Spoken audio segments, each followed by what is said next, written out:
এই কবরস্থান অভিশপ্ত। শত বছর আগে এখানে এক নরপিশাচকে জীবন্ত কবর দেওয়া হয়েছিল।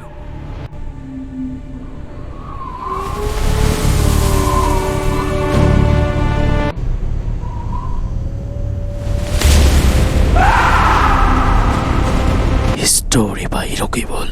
যদি ভয় পেতে চাও আমাদের সাথেই থাকো। হ্যালো ভিউয়ার্স, আসসালামু আলাইকুম। দিস ইজ রকিবুল ইসলাম। আসন্ন ঈদ উল ফিতরের আগাম শুভেচ্ছা জানিয়ে শুরু করছি আমাদের আজকের ঘটনাটি আমাদের কাছে পাঠিয়েছে রাশেদ নামে এক ব্যক্তি। তার জীবনে এক ভয়ঙ্কর অভিজ্ঞতা আমাদের সাথে শেয়ার করেছে। ঘটনাটি আমি যেভাবে পেয়েছি ঠিক সেভাবেই তোমাদেরকে পড়ে শোনাচ্ছি। বাংলাদেশের কিশোরগঞ্জ জেলার এক প্রত্যন্ত গ্রাম শালিকদিয়া। জেলা শহর থেকে প্রায় 1 ঘন্টার পথ। প্রথমে পাকা রাস্তা, তারপর ইটের রাস্তা, তারপর কিছুক্ষণ কাঁচা পথ পেরিয়ে যেতে হয় এই গ্রামে। বর্ষাকালে চারপাশে পানি আর সবুজ ধান ক্ষেত, আর শীতকালে ঘন কুয়াশা। গ্রামের চারদিকে বাঁশঝাড়, পুরনো বটগাছ আর নির্জন মাঠ। দিনের বেলা শান্ত সাধারণ একটি গ্রাম। কিন্তু এই গ্রামের দক্ষিণ দিকে আছে একটি জায়গা যেখানে সূর্য ডোবার পর গ্রামের মানুষ যেতে ভয় পায়। সেই জায়গাটার নাম পুরান কবরস্থান।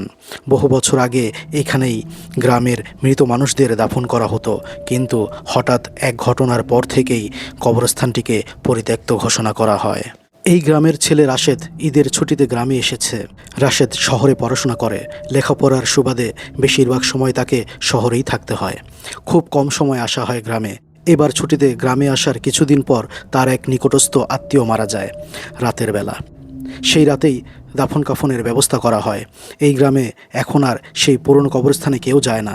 সবাই মৃত ব্যক্তিকে নতুন কবরস্থানেই কবরস্থ করে। কিন্তু সেই রাতে একটি বড় সমস্যা দেখা দিল। নতুন কবরস্থানটি নদীর কিনারে হওয়ায় প্রায় সময় কবর খুঁড়তে গেলে পানি চলে আসতো। তখন বালি, ভুসি ইত্যাদি ব্যবহার করে কবরস্থ করা হতো মৃত ব্যক্তিকে। কিন্তু আজও তার ব্যতিক্রম কিছুই নয়। নতুন কবরস্থানে কবর খোঁড়ার সাথে সাথেই পানি উঠে গেল। এত রাতে বালি বা ভুসি সংগ্রহ করা সম্ভব নয় বিধায় সবাই সিদ্ধান্ত নিল পুরান কবরস্থানেই এই লাশ কবরস্থ করা হবে। তারপর সমস্ত ভয়ভীতিকে উপেক্ষা করে সবাই পুরাতন কবরস্থানে কবর দেওয়ার ব্যবস্থা করল। রাত তখন প্রায় আনুমানিক 2:45। চারদিকে কুয়াশা, ঠান্ডা হাওয়া। লাশ দাফনের কাজ শেষ করা হলো। এক এক করে সবাই বাড়ি ফিরে যাচ্ছে। রাশেদও তার বাড়ি ফিরে যাবে, কিন্তু সে তার পায়ের জুতো খুঁজে পাচ্ছিল না। রাশেদ জুতো খুঁজতে খুঁজতে একটু পেছনের দিকে গেল। ততক্ষণে অনেকেই কবরস্থান থেকে বের হয়ে গেছে। হঠাৎ রাশেদের চোখ পড়ল একটি কবরের দিকে। সেখানে একটি লোক কালো চাদর গায়ে জড়িয়ে বসে আছে একটি কবরের সামনে। রাশেদ ভেবেছে হয়তো কেউ কবর জিয়ারত করছে। রাশেদ একটু সামনের দিকে আগালে সেই কবরের পাশে থাকা মানুষটি কেমন যেন কুয়াশার সাথে মিশে গেল। রাশেদ সেই কবরের পাশে এসে দাঁড়াতেই দেখল সেখানে কেউ নেই। রাশেদ মনে মনে ভাবল হয়তো অন্ধকারে আমি ভুল দেখেছি। এবার রাশেদ পেছনে তাকাতেই দেখল তার ঠিক পেছনে আরেকটি কবরের সামনে সেই কালো চাদরে মোড়া লোকটি দাঁড়িয়ে আছে, যার মাথা নিচু, মুখ দেখা যাচ্ছে না। এবার রাশেদ তার হাতের টর্চ দিয়ে সেই লোকের গায়ে আলো মারতেই হঠাৎ করেই তার পেছন থেকে খসখস খসখস শব্দ হতে লাগলো। রাশেদ পেছনে তাকালো, দেখল সে যেই কবরটির সামনে দাঁড়িয়ে আছে সেই কবরটি হালকা মাটি নড়ছে। দৃশ্যটি দেখে রাশেদের ভয়ে গলা শুকিয়ে গেল। মনে হচ্ছিল এখনই কবর থেকে কেউ উঠে আসবে। রাশেদ সেখান থেকে দ্রুত চলে গেল এবং লক্ষ্য করল সেই কালো চাদর পরা লোকটিও আর আশেপাশে নেই। রাশেদ খুব জোরে জোরে হাঁটতে লাগলো। এখনও দূরে গ্রামের লোকেদের দেখা যাচ্ছে যারা এই কবরে লাশ নিয়ে এসেছিল। রাশেদ এক প্রকার দৌড় দিয়ে হাঁপাতে হাঁপাতে তাদের সাথে মিশে গেল এবং বাড়ি চলে গেল। সেই রাতে সে মোটেও ঘুমাতে পারল না। সে বুঝেই উঠতে পারছিল না তার সাথে কি হয়েছিল বা সেটি কি ছিল। তার পরের দিন সকালে সে তার এক দূরসম্পর্কের দাদার বাসায় যায়, যার বয়স প্রায় 80 বছর। খুবই কামেল ব্যক্তি, 5 ওয়াক্ত নামাজ এখনও মসজিদে যেয়ে পড়ে। সে তার ওই দাদার কাছে গিয়ে গতকাল রাতের ঘটনাটি খুলে বলল। দাদা তার কথা শুনে বলল, আমাদের পুরাতন কবরস্থানে একটি ভয়ঙ্কর ইতিহাস আছে।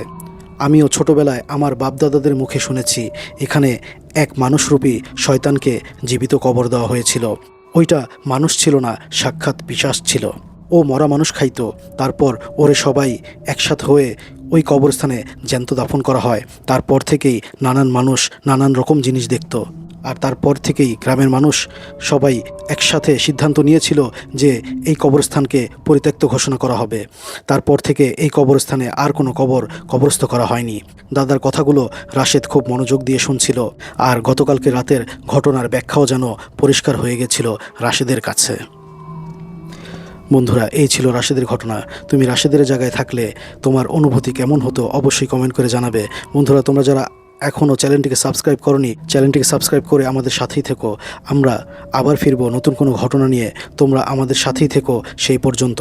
তোমরা যারা আমাদেরকে ঘটনা পাঠাতে চাও, আমাদের ইমেল অ্যাড্রেসে ঘটনা পাঠাতে পারো। ডেসক্রিপশনে আমাদের ইমেল অ্যাড্রেস দেওয়া থাকবে। সবাই ভালো থেকো। আল্লাহ হাফেজ।